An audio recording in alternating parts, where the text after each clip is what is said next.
Така, банда. Ето фертанчето. Ръждата доле. Така.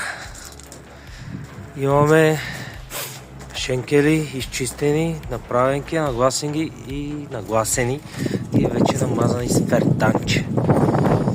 Ето единият шенкел, ето другия носач, единият носач, той си извинявайте. Така, ето го и другия шенкел, ето го и другия носач. Мазнати утре по това време свалям, мием и с перечето цикаме чернички. Такава ще е схемичката. И като наденички съм ги наредил, бе, знаем и некоя хубава наденичка, бе, подготвям за скаричката направо. Хайде, много здраве на всички.